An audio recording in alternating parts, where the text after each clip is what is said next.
घरच्या घरी हॉटेलमध्ये मिळते तशी झणझणीत आणि सुगंधी कोळंबी दम बिर्याणी बनवायची असेल तर हा व्हिडिओ शेवटपर्यंत नक्की बघा.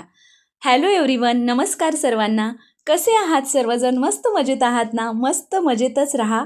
आज आपण ना इथे हॉटेलमध्ये मिळते तशी अगदी छान झणझणीत चमचमीत कोळंबी दम बिर्याणी आणि तीही घरच्या घरी अगदी अवेलेबल साहित्यामध्ये बघणार आहे स्टेप बाय स्टेप. तर इथे बघा 500 ग्राम कोळंबी घेतलेली आहे, स्वच्छ धुवून घ्यायची आहे. त्यानंतर यामध्ये आपल्याला चवीप्रमाणे मीठ घालायचे, अर्धा चमचा हळद घालायची आहे. अर्ध्या लिंबाचा रस लावून आपल्याला ही कोळंबी अर्धा तास मॅरिनेट होण्यासाठी बाजूला ठेवून द्यायचे. तर इथे छान हाताने चोळून लावून घेतलं. आता हे बाजूला ठेवून देते. त्यानंतर इथे मी अर्ध फुलपत्र तेल घातलेलं आहे, साधारण 4 चमचे तेल असेल. आता तुम्ही म्हणाल हे तेल असं का आहे, तर याच तेलामध्ये मी बिर्याणीसाठी कांदा तळून घेतला आहे. तेच तेल मी इथे कोळंबी मसाल्यासाठी वापरत आहे. अवेलेबल जे तुमच्याकडे खडे मसाले असतील ते घालून घ्या. आणि त्यानंतर 3 मीडियम आकाराचे कांदे बारीक चिरून मी घातलेले आहेत. कांदा छान गुलाबी रंगावर परतून घ्यायचा. साधारण एक 3 ते 4 मिनिटं मीडियम हाय फ्लेमवर कांदा परतून घ्या. आणि त्यानंतर यामध्ये आपल्याला लसूण, हिरवी मिरची आणि आलं हे मी बारीक चिरून घातलेलं आहे. तुम्हाला हवं असेल तुम्ही पेस्ट घातली तरीही चालेल. त्यानंतर आपल्याला या मसाल्यापुरतंच अगदी मीठ घालून घ्यायचं आहे, कारण आपण कोळंबी मॅरिनेट करताना सुद्धा मीठ घातलेलं आहे, त्यामुळे इथे घालताना बेतानी घालायचं. 2 मीडियम आकाराचे टोमॅटो बारीक चिरून घातलेले आहेत. आता यामध्ये आपल्याला बेसिक मसाले घालायचे आहेत. तर अर्धा चमचा हळद घातली आहे, 2 चमचे काश्मीरी लाल तिखट घातलं आहे, 1 चमचा धने पावडर घातली आहे, त्याचप्रमाणे 1 चमचा मी इथे जिरे पावडर घातले. हे सगळे मसाले या कांदा टोमॅटो बरोबर छान परतून घ्यायचे. त्यानंतर अगदी 2 ते 3 चमचे पाणी घालून आपल्याला हे छान परतून घ्यायचे मसाल्याला तेल सुटेपर्यंत. आणि त्यानंतर मॅरिनेट केलेली कोळंबी आपल्याला याच्यामध्ये घालून घ्यायची आहे.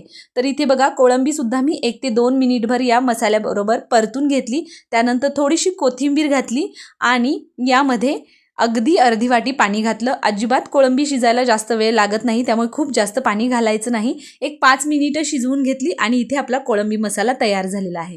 आता एक असं खोलगट भांडं घ्यायचं. यामध्ये मी बघा 70% शिजवलेला बासमती तांदूळ घेतलेला आहे. आता तांदूळ कसा शिजवायचा बिर्याणीसाठी याचा आपल्या चॅनलवर व्हिडिओसुद्धा आहे. जर ते सुद्धा दाखवलं असतं तर व्हिडिओ खूप मोठा झाला असता, म्हणून मी इथे शिजवून घेतलेले आहेत तांदूळ.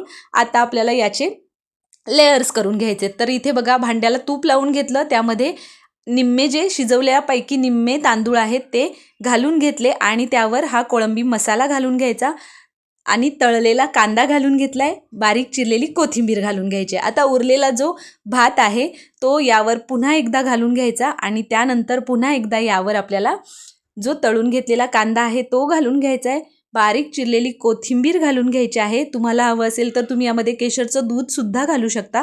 मी इथे 2 ते 3 चमचे साजूक तूप घालून घेतलेलं आहे. यावर जे व्यवस्थित बसेल असं झाकण ठेवायचं आणि त्यावर एखादी जड वस्तू तुम्ही ठेवून देऊ शकता. इथे बघा मी जो खलबत्ता असतो तर तो मी ठेवलेला आहे आणि या पद्धतीने आपल्याला 15 ते 20 मिनिटं अगदी लो फ्लेमवर दम देऊन घ्यायचं आहे, वाफ काढायची आहे. तर या पद्धतीने तुम्ही बघू शकता 20 मिनिटानंतर परफेक्ट असा हा आपला कोळंबी दम बिर्याणी खाण्यासाठी तयार झालेली आहे. अगदी मोकळा खळखळीत हा तुम्ही बघू शकता.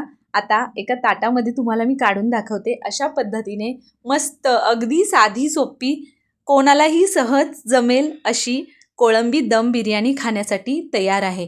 साधी सोपी दिसत असली तरी चवीला मात्र अप्रतिम झाली होती. घरातले सगळे खूप खूप कौतुक करत होते. तर तुम्हाला जर असंच कौतुक ऐकायचं असेल आणि मस्त छान छान चमचमीत खायचं असेल तर ही रेसिपी फॉलो करा आणि या पद्धतीने कोळंबी दम बिर्याणी नक्की ट्राय करा, तुम्हाला नक्की आवडेल. तर अशा पद्धतीने इथे आपली मस्त चमचमीत कोळंबी दम बिर्याणी खाण्यासाठी तयार झालेली आहे. तुम्हाला ही रेसिपी कशी वाटली मला कमेंट करून नक्की सांगा.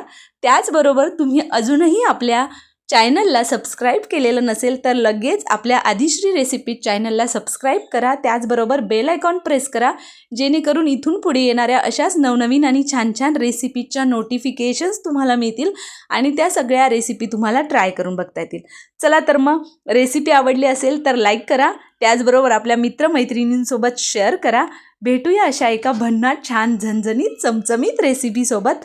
तोपर्यंत मस्त रहा आणि छान छान रेसिपी ट्राय करून खात रहा. Bye bye.